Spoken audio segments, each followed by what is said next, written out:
Air gun ತೋರಿಸಿ IT ಸಿಟಿಯ techie ಮನೆಯಲ್ಲಿ ಕಳ್ಳತನ ಮಾಡಲಾಗಿದೆ. ಸುಮಾರು 25 ಲಕ್ಷ ಮೌಲ್ಯದ ಚಿನ್ನ ಕದ್ದ ದರೋಡೆಕೋರರು ಅಂಧರಾಗಿದ್ದಾರೆ.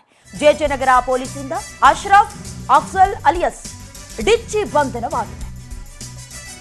ಒಂದು ರೀತಿ ಸಿನಿಮೀಯ ಸ್ಟೈಲ್ನಲ್ಲಿ ಅಟ್ಯಾಕ್ ಮಾಡೋದಕ್ಕೆ ಬಂದಿದ್ರು, ಬಟ್ ಅಂಧರಾಗಿದ್ದಾರೆ. ಜೆಜೆನಗರ ಪೊಲೀಸರಿಂದ ಅಶ್ರಫ್ ಅಫ್ಜಲ್ ಅಲಿಯಾಸ್ ಡಿಚ್ಚಿ ಬಂಧನವಾಗಿದೆ.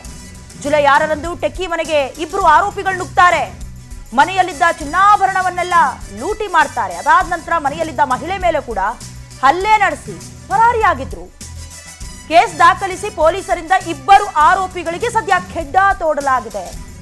ಚಿನ್ನ ಕದ್ದು ಮಾರಾಟ ಮಾಡಿದ್ರು. ಇನ್ನು ಉಳಿದ ಚಿನ್ನ, ನಗದು ಸೀಜ್ ಮಾಡಲಾಗಿದೆ.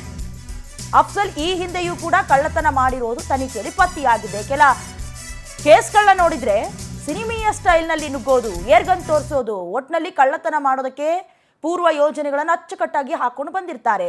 ಯಾರ ಮನೆ ಸ್ವಲ್ಪ ಐಷಾರಾಮಿಯಾಗಿದೆ ಅಥವಾ ಯಾರು ಚಿನ್ನಾಭರಣವನ್ನ ಇಟ್ಟಿರ್ತಾರೆ ಎಲ್ಲವನ್ನ ಗೊತ್ತು ಮಾಡ್ಕೊಂಡಿರ್ತಾರೆ. ಕೆಲವೊಂದಷ್ಟು ಆರೋಪಿಗಳು ಅಲ್ಲೇ ವಾಸ್ತವ್ಯ ಹೂಡಿದ್ರೆ ಇನ್ನೊಂದಷ್ಟು ಜನ ಆರೋಪಿಗಳು ಸದ್ಯ ಆ ಏರಿಯಾದ ವಾಸ್ತವತೆಯನ್ನ ತಿಳ್ಕೊಳ್ಳೋದಕ್ಕೆ ಓಡಾಡ್ತಾ ಇರ್ತಾರೆ. ಸ್ವಲ್ಪ ಹುಷಾರಾಗಿರ್ಬೇಕು. ಸದ್ಯ 25 ಲಕ್ಷ ಮೌಲ್ಯದ ಚಿನ್ನವನ್ನ ಕದ್ದು ಎಸ್ಕೇಪ್ ಆಗಿದ್ರು. ಈಗ ಸದ್ಯ ಬಂಧನವಾಗಿದೆ.